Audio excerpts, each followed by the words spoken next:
그리스도처럼 사는 것이 어떤 것인가? 14절에 나와 있는 것처럼 오직 주 예수 그리스도 옷 입는 것, 그것이 그리스도처럼 사는 것입니다. 여러분, 커피를 좋아하십니까?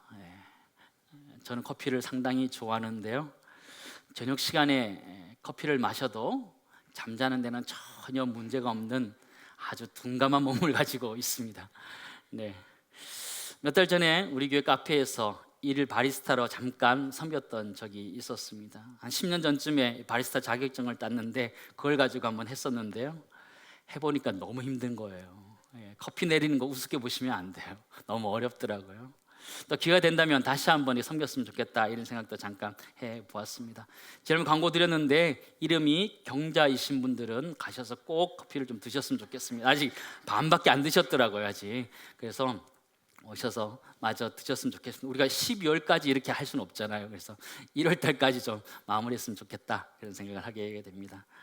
커피나 와인을 이야기할 때, 맛을 이야기할 때 풍미다, 이런 얘기를 합니다. 풍미가 무엇이냐면 맛과 향, 또 촉감들을 전체적으로 이야기할 때 그것을 풍미다, 이렇게 이야기합니다. 커피는 특별히 4가지 맛이 있다, 저는 생각합니다. 하나는 신맛, 단맛, 쓴맛, 탄맛, 이렇게. 사람마다 좀 다르긴 한데 또 학자들은 6가지가 있다, 이렇게 이야기하기도 하는데요, 커피 냄새를 잘 맡아보시면 때로는 흙 냄새가 나기도 하고요, 또 어떤 커피에서는 꽃향기가 나기도 합니다. 라떼를 마시면 전혀 알 수가 없습니다. 아메리카노나 에스프레소를 들으셔야지만 알 수 있습니다. 커피 볶는 것을 로스팅한다, 이렇게 이야기하는데요, 똑같은 아메리카노지만 원두가 뭐냐에 따라서, 그렇죠? 로스팅 방법에 따라서, 기계에 따라서, 또 사람 실력에 따라서 조금 차이가 있는 것 같아요. 이 커피라는 것이 소확행인 것 같아요. 좀 작지만 참 행복을 줄 수 있는, 내가 확실히 가질 수 있는 행복 중에 하나인데요, 여러 가지 커피들이 있지만 이것을 범접하기 어려운 커피가 하나 있습니다. 그게 뭘까요? 믹스 커피입니다. 이 세상에 어떤 커피도 범접할 수 없는 커피가 바로 믹스 커피입니다. 단기 선교 나갈 때 다 믹스 커피 들고 나가고요, 선교사님들도 다 믹스 커피 갖다 달라고 이렇게 이야기하십니다. 여행을 해보시면 더 잘 알겠지만 이태리 가서 에스프레소 한잔 하는 것보다 믹스 커피가 훨씬 더 맛있다는 것들을 우리가 경험하게 됩니다. 커피 한 잔에도요, 맛을 표현하는 것들이 여러 가지가 있는 것처럼 우리가 신앙생활 할 때도 이 신앙생활도 여러 가지로 표현할 수 있습니다. 신앙도 풍미가 있다, 이렇게 이야기할 수 있겠습니다. 우리가 지금 예수 DNA 시리즈를 1번부터 지금 8번까지 살펴보고 있는데 이 예수 DNA 8가지가 바로 풍미라는 거예요. 신앙의 풍미라는 거예요. 오늘은 like Christ, 그리스도처럼이란 부분을 살펴보기 원합니다. 혹시 그 표를 기억하십니까? 예수 DNA 표를 좀 기억하셨으면 좋겠는데요, 잠깐 띄워주시죠. 한시방에 보시면 그리스도를 통해라는 것이 있고요, 거기서부터 지금 하나하나 살펴서 오늘 마지막 like 그리스도처럼까지 지금 오게 되었습니다. 저는 도표를 열심히 보다가요, 예전 버전보다 오른쪽으로 한 칸씩 돌렸습니다. 예민하신 분들은 발견할 수 있을 텐데요, 좀 돌렸는데요, 이유가 있습니다. 저 도표를 반으로 이렇게 쫙 나누어서 오른편을 한번 살펴보시기 바랍니다. 오른편을 살펴보시면 저게 신앙의 가장 근원적인 뿌리에 대한 부분들을 설명하는 것 같다 하는 생각을 하게 됩니다. 그리스도를 통해, 그리스도 위에, 그리스도 안에, 우리 신앙의 뿌리들을 이야기한다면 왼쪽 편에 있는 것은 우리가 줄기처럼 우리가 어떻게 해야 되는지에 대한 것들을 설명하고 있다, 이렇게 볼 수 있을 것 같습니다. 그리스도와 함께, 그리스도를 향해, 또 그리스도 위에, 이렇게 표현할 수 있는 것 같아요. 맨 아래에 그리스도 아래라는 것이 자리 잡고 있고요. 그렇다면 우리 예수를 믿는 신앙의 가장 큰 것, 결정적인 것 한마디가 무엇일까요? 그것은 바로 제일 위에 있는 그리스도처럼, 오늘 설교 말씀처럼 그리스도처럼이라는 것이에요. 예수님처럼. 신앙생활을 어떻게 하느냐 물어보면 한마디로 예수님처럼 살라고 하면 되는 거죠. 존스토드 목사님은 그리스도처럼 사는 것을 그리스도를 본받는 것이다, 이렇게 표현해 주고 있습니다. 고린도전서 11장 1절 말씀을 보시기 바랍니다. 우리 같이 한번 읽겠습니다. 내가 그리스도를 본받는 자가 된 것 같이 너희는 나를 본받는 자가 되라. 그렇죠. 그리스도를 본받는 것이 그리스도를 닮아가고 그리스도처럼 되는 것이다, 이렇게 이야기하는 것이죠. 기독교 고전 중에 토마스 아켄피스의 그리스도를 본받아라는 책에도 이런 설명을 하고 있습니다. 요한복음 8장 12절 말씀 보시기 바랍니다. 예수께서 또 말씀하여 이르시되 나는 세상의 빛이니 나를 따르는 자는, 예수님을 따르는 자에게는 어둠에 다니지 아니한다. 그렇죠. 어둠에 다니지 아니하려면 예수님을 따라가야 된다, 이렇게 표현하고 있는 거죠. 이것을 아켄피스는 이렇게 설명하고 있습니다. 이는 우리가 정말 빛을 얻어 마음의 모든 눈먼 것에서 자유하려면 그분의 형상을 우리의 삶과 성품의 틀로 삼아야 한다. 한번 읽으니까 잘 모르겠죠? 그죠? 그리스도를 따라가야지만 어둠에 행하지 아니한다. 우리가 그분을 젊은 닮아갈 때, 그리처럼 되어져 갈 때 우리가 어둠에 속하지 않을 수 있다, 이런 이야기를 하면서 그 다음에 이렇게 표현하고 있습니다.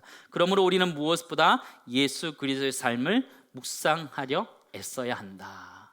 그리스도의 삶을 묵상하면 할수록 우리가 어떻게 살아야 되는지를 알게 된다는 이야기를 하고 있습니다. 그리스도처럼 사는 것의 시작점은 그리스도가 이 땅에 오셔서 어떻게 사셨는지를 살펴보는 것이다, 이렇게 이야기하는 것이죠. 예수님의 모범을 보면서 따라가는 것, 그것이 우리의 인생이라는 것이죠. 예수님이 땅에 오셔서 어떻게 사셨는지를 깊이 살아볼 때 우리가 어떻게 살아가야 되는지를 알 수 있다는 거예요. 길이요 진리요 생명 되신 예수 그리스도가 걸어가신 그 길을 유심히 살펴보면 내가 걸어갈 그 길들이 조금씩 보여지기 시작한다는 거예요. 역시 여러분 혹시 주차해 보셨습니까? 주차? 요즘 나온 차들은 대부분 다 이렇게 화면으로 볼 수 있는데요, 후진해서 주차할 때 보면 뒤에 선이 이렇게 그어져 있습니다. 그게 뭔가요? 주차 유도선이라는 거예요. 그걸 따라서 잘 주차하면 잘 주차할 수 있어요. 마찬가지예요. 우리가 인생을 살아갈 때 내 마음대로 그냥 살아가는 것이 아니라 길이요 진리요 생명 되신 예수 그리스도가 살았던 그 길들을 똑같이 쫓아가면 내가 살아가야 될 인생의 길들이 보여지기 시작한다는 거예요.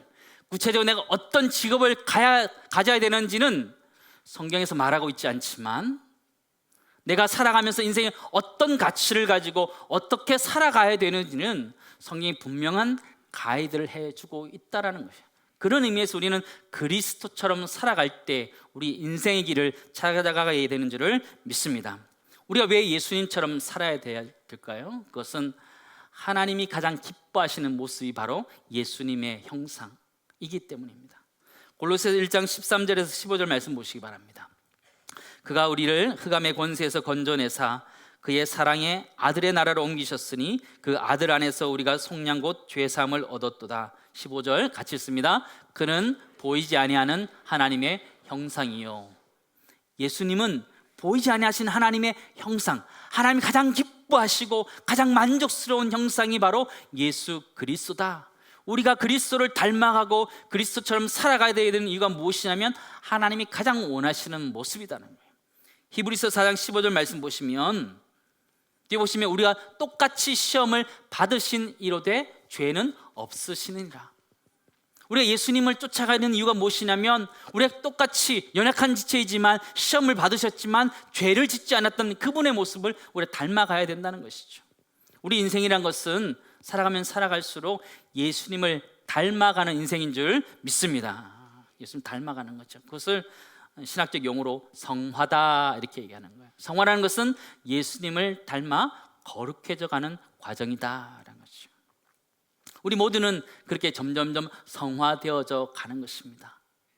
작년보다 재작년보다 조금 더 성화되신 거죠, 그죠? 우리는 날마다 해를 거듭할수록 조금씩 더 예수님을 더 닮아가는 모습을 우리는 가지고 있습니다. 이 성화의 과정을 가지는데 이 성화의 과정을 제자훈련에서는 공사 중이다 이런 표현도 합니다. 여러분 공사장 가보셨습니까? 공사장 앞에 가면 이렇게 표시를 해놓았습니다. 공사 중 표시를 해놓았어요. 열심히 삽질을 하고 있다고 얘기하는 거죠. 네. 열심히 공사하고 있다고, 점점 좋아지고 있다고, 점점 나아질 것이라고 이렇게 사인을 해놓고 있죠. 저기 옆에 또 한 표지판이 서 있는 것을 발견하게 되는데요, 그게 무엇이냐면 공사 중 불편을 드려 대단히 죄송합니다 라는 것이죠. 우리가 신앙생활하면서 예수님을 닮아가고자 하는데 닮아가는 과정에 있기 때문에 때로는 다른 사람에게 불편을 줄 수 있다라는 거예요. 또 때로는 다른 사람 때문에 내가 불편함을 겪을 수 있다라는 것이죠. 우리가는 모두가 성화의 과정을 지금 가고 있는 중이죠. 어느 누구도 성화의 마지막 단계에, 영화로운 단계에 이르지는 못했죠. 우리 성화의 과정을 지금 겪어가고 있는 것이죠. 그래서 때로는 교회 안에서 서로 불편함들을 느낄 수도 있는 것이죠. 네. 옆 사람에게 한번 고백합시다. 불편함을 드려 죄송합니다. 이렇게. 예. 예. 한 번 더 할까요? 빠른 시일 내에 마치도록 하겠습니다. 이렇게. 예. 우리가 점점 예수님을 닮아가는 것, 그런 애가 우리 모두에게 있었으면 참 좋겠습니다. 그 닮지 못했을 때 서로에게 좀 불편한 거예요. 저 사람 때문에 내가 불편하고 나 때문에 저 사람이 불편하는 그런 것들이 있는 것이죠. 우리 좀 친한 분에게 옆으로 한번 째려보시죠. 째려보고는요, 나만 불편한 것이냐 이렇게 한번 하시죠. 나만 불편한 것이냐 이렇게. 네. 예전에 백일의 낭군님에 나왔던 명대사입니다. 네, 명대사인데요. 나만 불편한 것이냐. 왕세자로 태어나서 기억력을 잃어가지고 평민들과 함께 살면서 굉장히 불편했던 것들을 이야기하고 있는 장면이었는데요. 우리가 신앙생활 할 때 그럴 수 있다는 거예요. 불편할 수 있다는 거예요. 왜냐하면 나도 성장하는 중이고 다른 사람도 성장하는 중이고 나도 그 사람도 성화 중에 있기 때문에 때로는 불편할 수 있는 것이 우리의 신앙생활이다라는 것이죠. 우린 그 과정을 겪어가는 거죠. 그리스도처럼 닮아가는 과정을 가고 있는 사람들이죠. 우리가 닮아야 되는 그리스도의 모습, 우리가 본받아야 될 그리스도의 최종적인 모습은 어떤 모습일까요? 우리 인생을 어떻게 살아야 되느냐, 우리의 신앙생활을 어떻게 살아야 되느냐 했을 때 우리는 그리스도처럼 살아야 된다 이렇게 정의할 수 있고요. 그러면 그리스도처럼 사는 것이 무엇이냐라고 했을 때 쉽게 설명할 수 있습니다. 그리스도처럼 산다라는 것은 그리스도처럼 말하는 것이고 그리스도처럼 생각하는 것이고 그리스도처럼 행동하는 것이다, 이렇게 쉽게 설명할 수 있겠습니다. 첫 번째, 예수님처럼 생각한다라는 부분에서 한번 살펴보기를 원합니다. 예수님의 생각들은 하나님 나라로 가득 차 있으셨습니다. 마태복음 4장 17절 말씀 보시기 바랍니다.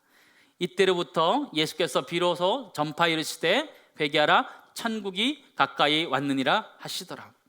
예수님이 이 땅에 오셔서 천국에 대한 것들을 이야기해 주셨어요. 이 천국이라는 것은 우리가 죽어서 가는 천국을 의미하기보다는 하나님이 통치하시는 나라, 킹덤을 의미한다고 성경 분명하게 이야기해 주고 있습니다.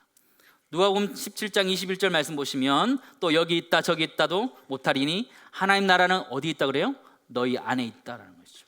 하나님 나라라는 것이 우리가 죽어서 가는 그런 하나님의 나라 말고 하나님 통치하시는 그 나라가 우리 가운데 있다는 것이고 예수 안에 있다는 것들을 선포하고 있는 것이죠. 예수님이 이 땅에 오셔서 그의 생각 속에 하나님 나라로 가득 찼던 분이라는 것을 우리는 알게 되죠. 여러분은 여러분의 생각에 무엇이 가득 차 있으십니까? 여러분 머리에는 무엇이 가득 차 있으십니까? 예전에 한참 뇌구조 그리기라는 것이 유행한 적이 있습니다. 그림을 잠깐 보여주시죠.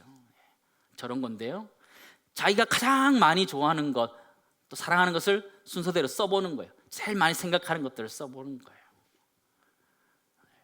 여러분은 어떤 것을 제일 먼저 써보시겠어요? 내가 제일 좋아하는 거, 우선시 여기는 거, 뭘 써보시겠어요? 가족, 행복, 또 일, 또 돈, 여러 가지, 또 건강, 이런 것들을 적을 수 있겠죠. 집에 가셔서 인터넷 찾았어요. 뇌 구조 그리기, 그러면 저런 그림들이 많이 뜹니다. 그 중에서 빈 거 하나 출력하셔가지고 한번 써보세요. 나는 뭘 정말 가장 중요하게 생각하는지를 큰 것부터 한 번씩 이렇게 한번 써보시기 바랍니다. 우리는 우리 머릿속에, 우리 생각 속에 무엇을 가장 많이 생각하면서 살아가고 있으십니까? 성경에서 말하는 뇌 구조의 요소들이 좀 있는 것 같아요. 마태복음 6장 24절 말씀 보시면 하나님과 재물을 겸하여 섬길 수 없다, 이렇게 말씀하고 있으니까요. 우리 뇌 속에서, 우리 생각 속에는 하나님과 재물이라는 것이 어느 부분에 차지하고 있었겠다, 이렇게 생각할 수 있을 것 같고요.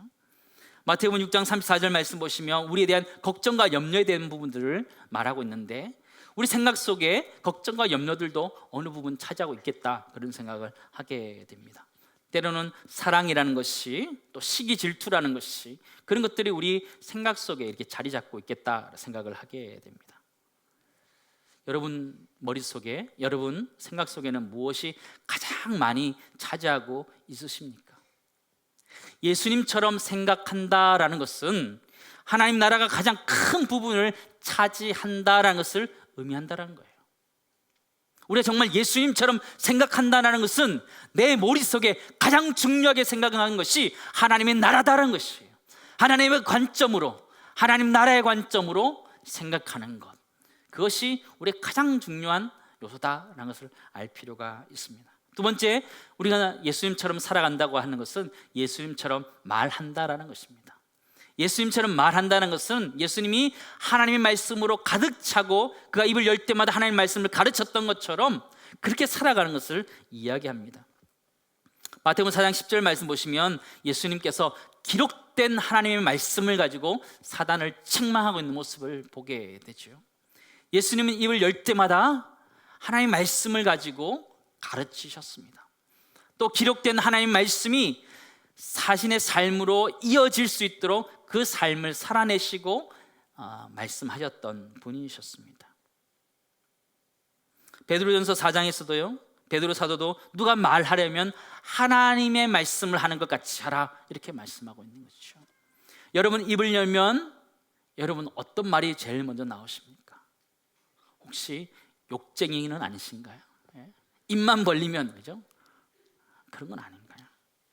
우리의 언어 생활들을 돌아봤으면 좋겠다 생각을 합니다. 우리가 예수님처럼 살아간다, 예수님처럼 말한다는 것은 우리가 하나님의 말씀을 하는 것 같이 한다는 것을 우리가 알 필요가 있습니다. 세 번째로 예수님처럼 행동한다라는 것을 보게 되면요, 예수님이 이 땅에 오셔서 사랑이 가득한 모습을 우리에게 보여주셨습니다. 마태복음 14장 14절 같이 읽겠습니다. 같이 읽습니다. 예수께서 나오사 큰 무리를 보시고 불쌍히 여기사 그 중에 있는 병자를 고쳐 주시니라. 아멘. 예수님 이 땅에 오셔서 병자들을 불쌍히 여겨주셨어요. 그리고 잘못된 말씀을 배우는 그들을 보면서 불쌍히 여기시고 목자 없는 양같이 그들이 기진하고 정말 그들이 너무너무 힘들어한 모습을 보면서 그가 애통했던 모습을 우리 성경을 통해서 보게 됩니다. 우리가 예수님처럼 행동한다는 것은 우리 이웃을 대할 때 사랑으로 대한다라는 것을 의미하고 있습니다. 우리 지난주 우리 청년부에서 낙도 선교를 다녀왔습니다. 이것이 사랑의 모습이 아닐까 생각되어집니다. 잠깐 영상을 보도록 하겠습니다. 동영상에 웃으세요. 잘 갔다 오세요. 자, 낙도 화이팅 하면 화이팅. 낙도. 어제 지난주 주일 밤에 출발하게 되었습니다. 밤새 차를 타고 내려갔습니다.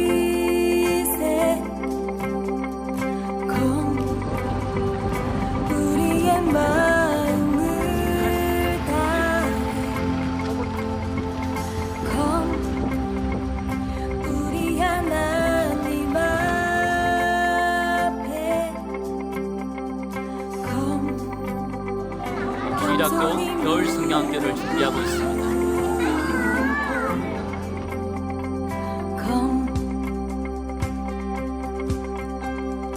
모든 이가 주라 시인하겠네. 주께 무릎 꿇을 텐데 기쁨으로 선택하는 우리 앞에 주 상급인데.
하나님께 감사의 박수 올려드리겠습니다.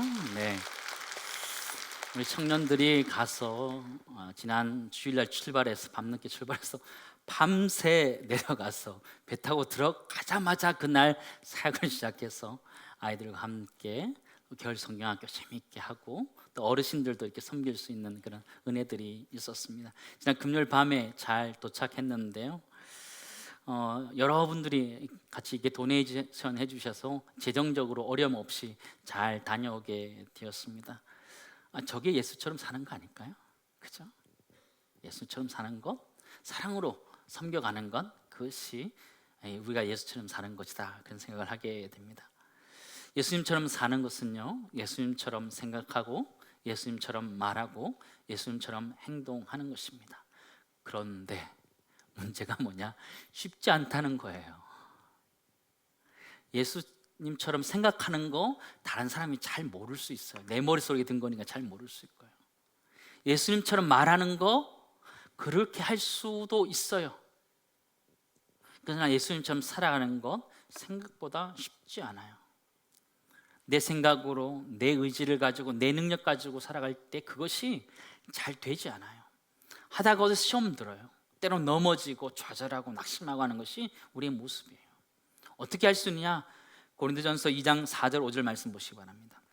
내 말과 내 전도함이 설득력 있는 지혜의 말로 아니하고 다만 성령의 나타나심과 능력으로 하여, 5절도 말씀 보시면 하나님의 능력에 있게 하려 함이라. 성령의 나타나심과 능력으로 가능한 것이다 라는 것이죠.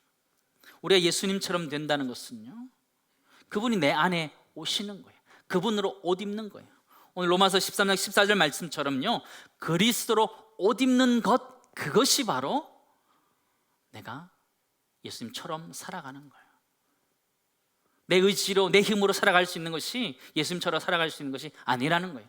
성령이 내 안에 임하셔서, 내 안에 예수님이 오셔서 내 마음 중심에 계셔서 나를 주장하실 때, 나를 다스리실 때 그것이 가능하다고 말하는 거죠. 존 스토트 목사님은 마지막 이렇게 정리하고 있었습니다. 제가 하고 싶은 말이었습니다. 한번 보시기 바랍니다. 기독교의 거룩한 길은 우리가 예수님처럼 살려고 발버둥 치는 것이 아니라 그분이 성령을 통해 우리 안에 오셔서 사시는 것입니다. 우리는 성령의 조명을 통해 예수님의 영광을 볼 뿐만 아니라 성령의 내주하시는 능력을 통해 예수님의 형상으로 변화되어 가고 있습니다. 우리가 변화되어져 갈 수 있는 것은 내 힘과 능력으로 되는 것이 아니라는 거예요. 내 착함으로 되는 것이 아니라는 거예요. 내 안에 주님께서 나를 다스려 주실 때, 성령의 감동으로 될 때만 우리가 가능하다는 것이죠. 우리 마음속에 예수 그리스도를 영접하고 그분이 이끄시는 대로 살아갈 수 있는 우리 모두 되기를 주님으로 축원합니다. 우리는 예수님처럼 살아갈 수 있습니다. 어떻게? 예수님을 내 마음 중심에 모시고 그분이 나를 다스리며 움직여갈 수 있도록 나의 힘을 뺄 때 가능하다라는 것입니다. 우리 모두가 그렇게 살아갈 수 있는 애가 우리 모두에 있기를 간절히 소망합니다. 기도드리겠습니다.